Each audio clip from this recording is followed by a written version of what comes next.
A agulha passa aqui por trás, depois é só puxar. Frederica, já pra cá. Ainda não terminamos. Mas minha mãe, o senhor meu pai está conversando com alguém. Quem sabe tratando do meu casamento? Você tem 10 anos. Não precisa pensar em casamento pelos próximos 2 anos. E não se preocupe. Quando a hora chegar, o senhor teu pai saberá escolher o cavalheiro certo para te desposar.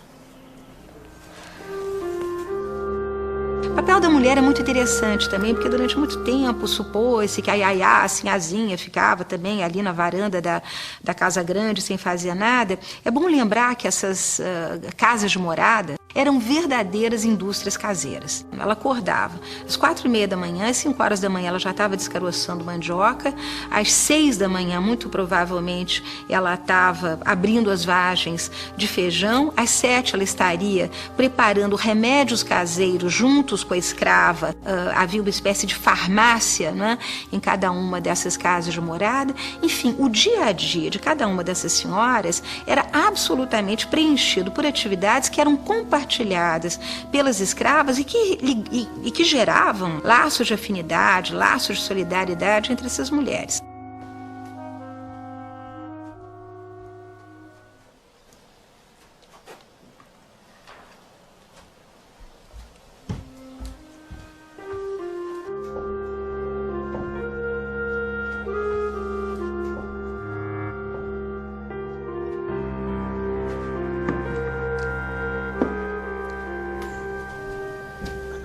Leôncio, Leôncio, quantas vezes já te falei que o limite das tuas terras é aquele maldito córrego.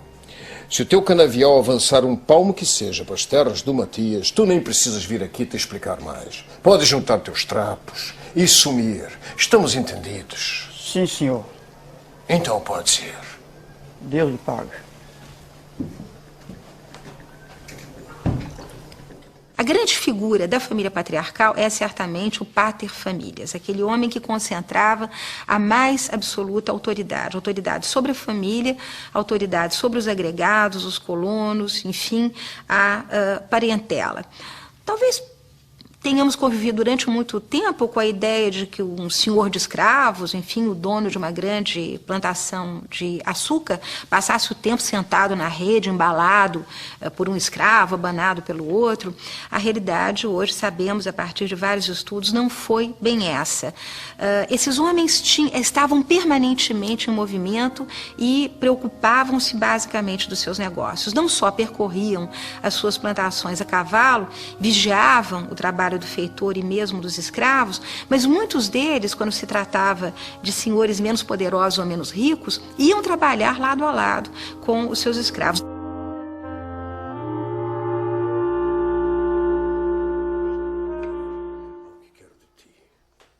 És uma selvagem maravilhosa. És incrível. Isso, foi o padre que chegou aí? Louvado seja Nosso Senhor. Podemos finalmente começar a moenda? Infelizmente não, senhor. Quem está a lhe procurar é o senhor Lopes Magalhães. Manda o homem entrar. Entre, por favor.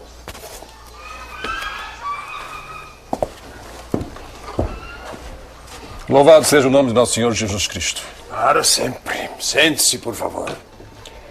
Jiqui, traz aí uma caneca e um prato para o meu convidado.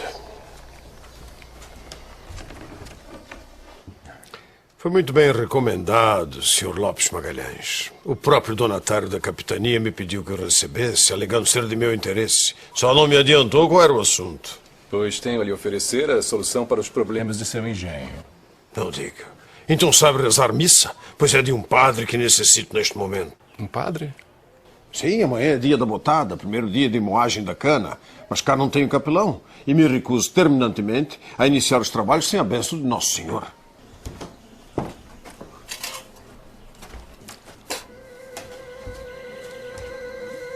Que mal pergunto, o que houve com seu capelão? Foi trucidado pelos gentios, escravos aqui do próprio engenho.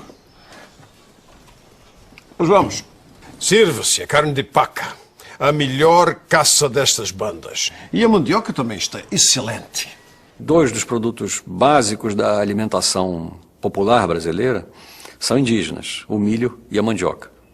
O milho foi domesticado na América, a mandioca também, na Amazônia. Outras plantas domesticadas pelos índios se tornaram parte integrante da dieta brasileira e, na verdade, mundial, como o amendoim, o tomate, que não é brasileiro, mas é mexicano, a batata, que não é brasileira, mas é peruana e colombiana.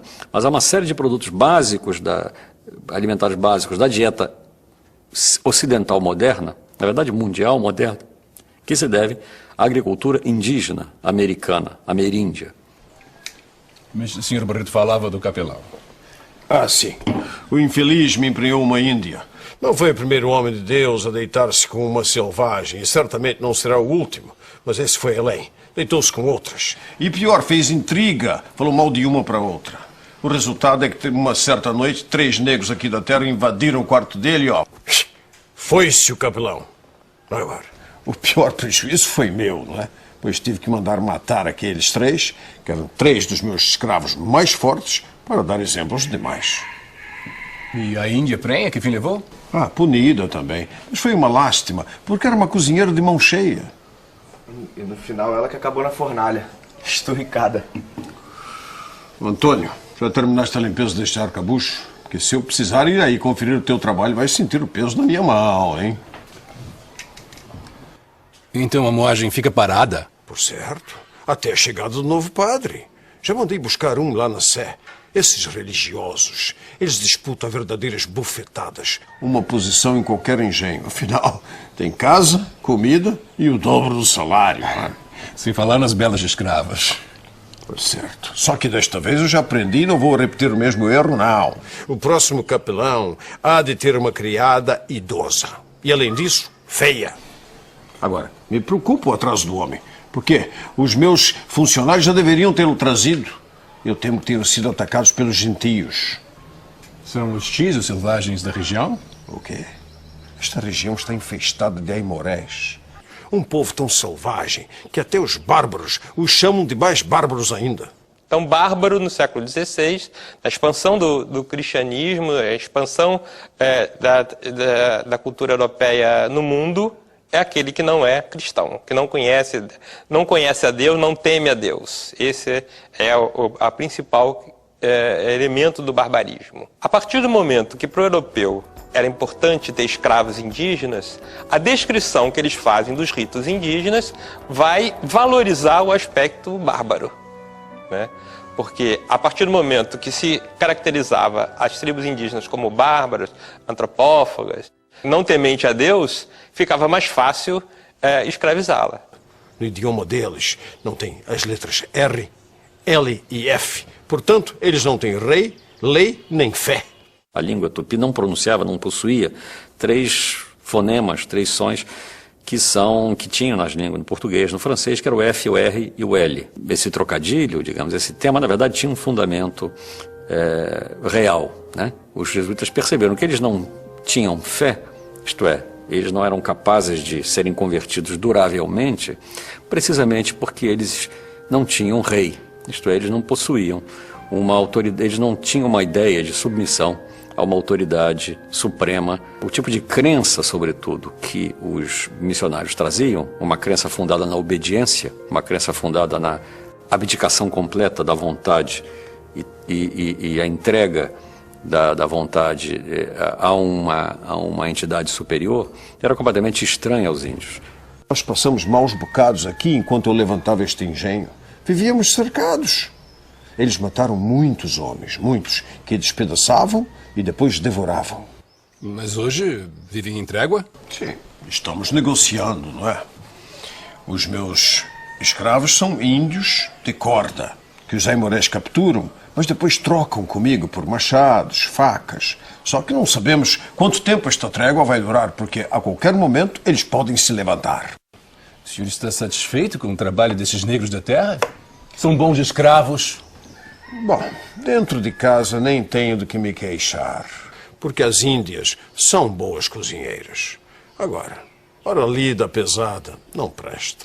Entre os gentios, o trabalho na lavoura é feito pelas mulheres. Os índios, os homens, são apenas guerreiros e caçadores. E por isso resistem tanto ao trabalho no canavial, percebe? Existe também o problema das mulheres, serem quem se dedicava à agricultura.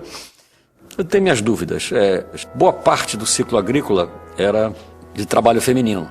Mas os homens faziam várias coisas. Eram os homens que derrubavam a mata, que derrubavam as árvores. Lembremos que derrubar a árvore com um machado de pedra não é mole. Eram os homens que tocavam fogo, faziam a queimada, a derrubada e a queimada. E a divisão do trabalho não era tão rígida assim. É verdade que o trabalho agrícola era principalmente feminino.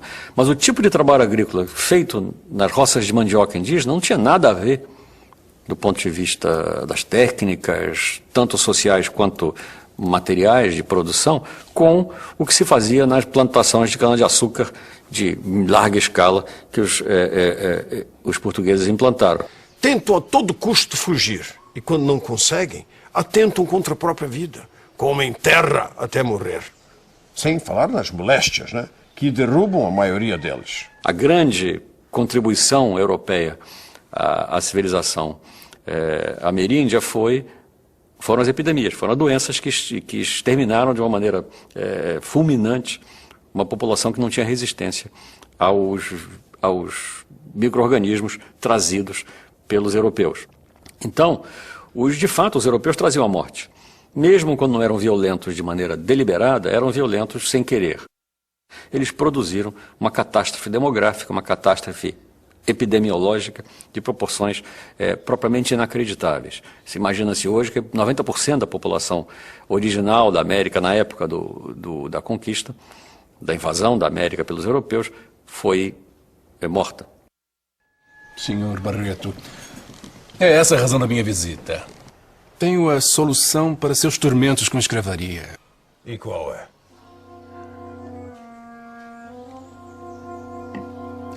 Negros da Guiné. Já tive a oportunidade de ver alguns lá no Engenho do Conde. E, francamente, Sr. Lopes Magalhães, me causaram péssima impressão. Garanto que fazem melhores escravos do que os negros da terra. Pode ser, mas ainda assim a ideia não me agrada nem um pouco. Mas as vantagens são muitas. O senhor não terá que se preocupar com fugas, por exemplo. Afinal, os negros da Guiné estarão tão longe de casa que não terão para onde ir. Isso lá é verdade. Olha aqui. Mais um pio. Um pio só da tua boca. E vou te dar uma surra que nunca esquecerás. Queres experimentar? Que bom. Ele não vai mais nos incomodar. A vantagem do escravo africano é que ele podia ser mantido com mais facilidade na escravidão. O índio está no seu território. Você, para manter uma pessoa em escravidão, você precisa tirá-la de seu ambiente natural. É preciso que ela morra civilmente. É preciso que ela deixe de pertencer a um grupo. É preciso isolá-la. E é preciso mandá-la para longe. Para um país, para uma região onde se fale uma outra língua, com outros costumes, com outras tradições, com outra paisagem, com outra maneira de viver, de tal modo que ela tenha que reaprender a vida e seja dependente do seu senhor. O que aconteceu em grande parte com a escravidão ameríndia é que você, com raras exceções, isto ocorreu, é claro, mas por exceção, você não tirou o índio escravizado do Rio Grande do Sul e o levou para trabalhar no Pará, e pegou o índio escravizado no Pará e o levou para trabalhar no Rio Grande do Sul. Você, em geral, conservou o índio como escravizado, mais ou menos próximo da região onde ele sempre viveu. E ele era senhor desta região, fugia com rapidez e tinha todos os elementos de sobrevivência mais trabalhados, mais conhecidos do que o dos seus senhores brancos. Ao passo que o africano não. E era trazido para o Brasil, onde tudo era diferente para ele, onde tudo era estranho, onde ele tinha de reaprender a falar, reaprender a comer, reaprender a comportar-se, reaprender a viver. Ele tinha de se renovar inteiramente. Ele tinha de nascer de novo. Ele tinha morrido como Jalofo, como Moci, como Grunche, como Andongo, e tinha de renascer como escravo. Mas agora, e o custo do transporte desta gente, Sr. Lopes Magalhães? Porque os naturais da terra eu busco aqui no mato mesmo. Até quando? Os jesuítas estão a pressionar a coroa.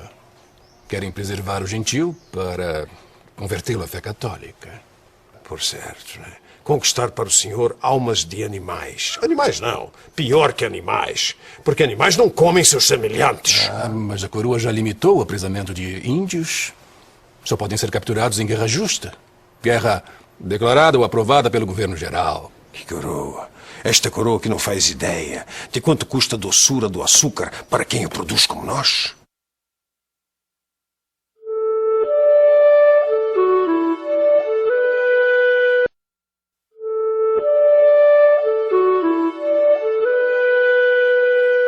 Jesuítas que eram tão combativos em relação à escravidão indígena, porque achavam que escravizar o índio era impedir a missão e a doutrinação católica, em relação aos africanos, não.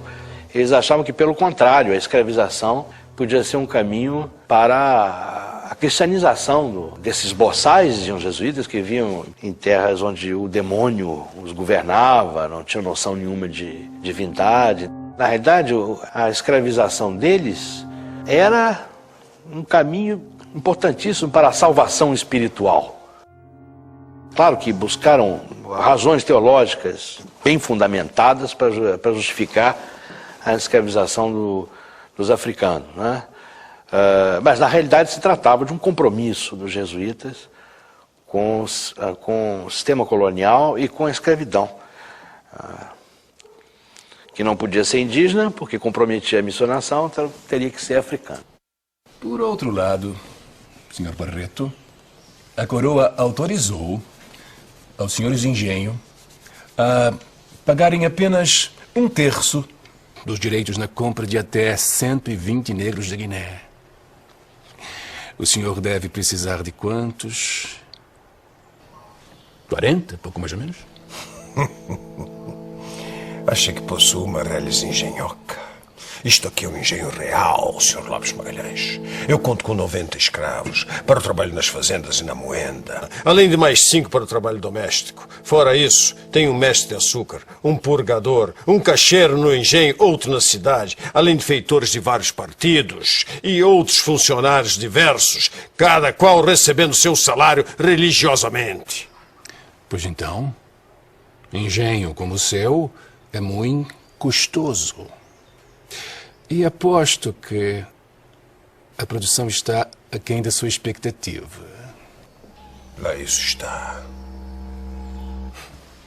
Os portugueses já usam braços africanos nos engenhos de Santo Tomé há tempos. Esses escravos já conhecem o cultivo da cana e a fábrica do açúcar. E meu primo, a quem eu represento, é estabelecido em Guiné há anos. Os negros são trazidos em navios próprios. Arribam em boas condições. Prontos para a lida. O africano do litoral, quer ele fosse escravo, quer ele fosse dono de escravos ou vendedor de escravos, ele via os brancos chegarem para comprar gente e estavam convencidos de que os brancos eram antropófagos, que eles compravam gente, levavam os navios para o outro lado do mar, a fim de devorá-los. E que o vinho era feito do sangue dos escravos. Quer dizer, aquele vinho tinto que eles viam as pessoas beberem era feito do sangue dos escravos.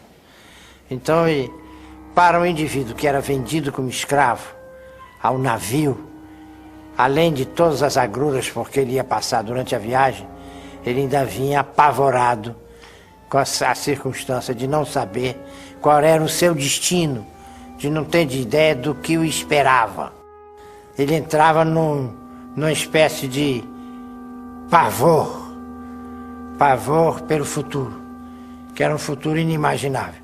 Depois havia outra coisa espantosa, é que os brancos fediam muito. Os brancos fediam, e fedem até hoje, a carne podre. Porque esses traficantes de escravos não se banhavam. Eles faziam uma viagem enorme dentro do navio sem praticamente se banhar, ninguém se banhava. E o africano se banhava 1, 2, 3 vezes por dia. Então, para ele, aquele mau cheiro de carne podre, era também um indicativo de que ele estava caminhando junto com os amigos da morte. Bom, pode ser.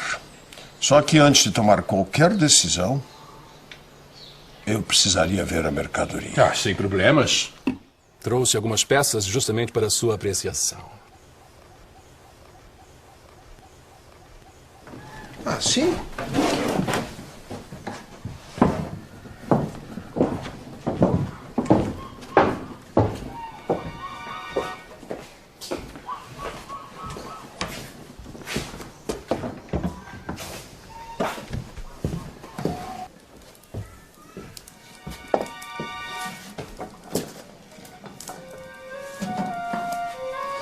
Ai, ai, ai, ai, ai, ai, ai.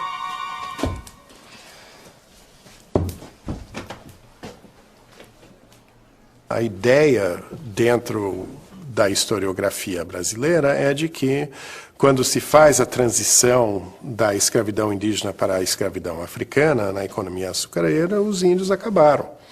Bom, isso não é verdade, né? Os índios, inclusive, continuam a servir a economia açucareira em várias funções, como barqueiros, como carregadores, como, enfim, lenhadores, uma série de funções diferentes. E mais importante, nos arredores dos engenhos, né, onde se produz alimentos, né, em muitos casos esses alimentos são produzidos por índios. Um hábito importantíssimo indígena que foi legado à civilização ocidental, e à vingança indígena, aliás, é o fumo. Né? O tabaco, não esqueçamos, é americano. E uma das coisas, as primeiras coisas que os índios repararam, os europeus, desculpe, repararam ao chegar ao Brasil, foi esse curioso hábito que os índios tinham de fumar, de engolir fumaça. E o fumo foi, como a gente sabe, se tornou, enfim, ao longo dos 5 séculos, foi progressivamente se transformando num hábito mundial. E essa é a vingança dos índios. Eles foram dizimados, no sentido etimológico, reduzidos a 1/10 da sua população pelos europeus, e em troca nos deram o tabaco para nos dizimarem.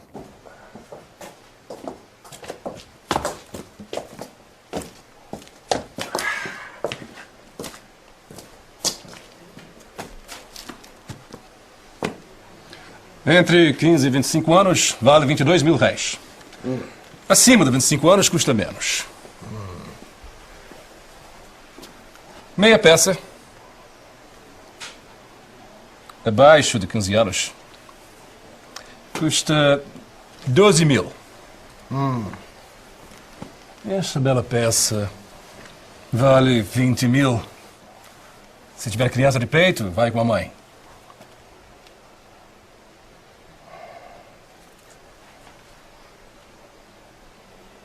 Então, Sr. Barreto, fechamos negócio? Em poucos meses, seu engenho estará se movendo com braços africanos. Senhor! Senhor! Louvado seja. É o padre, homem.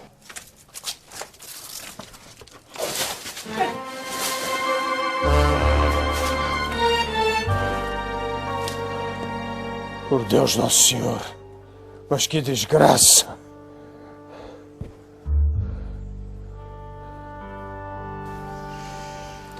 Frederica, já disse que o que acontece lá fora não lhe diz respeito. Uma dama só sai de casa em 3 ocasiões: quando é batizada, quando casa e quando morre.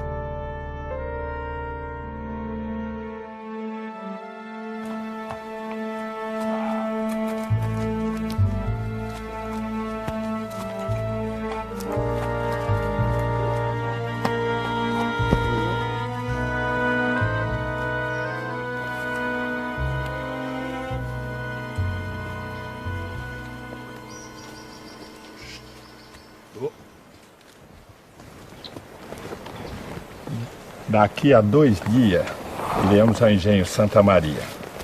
Espero que possa nos ajudar.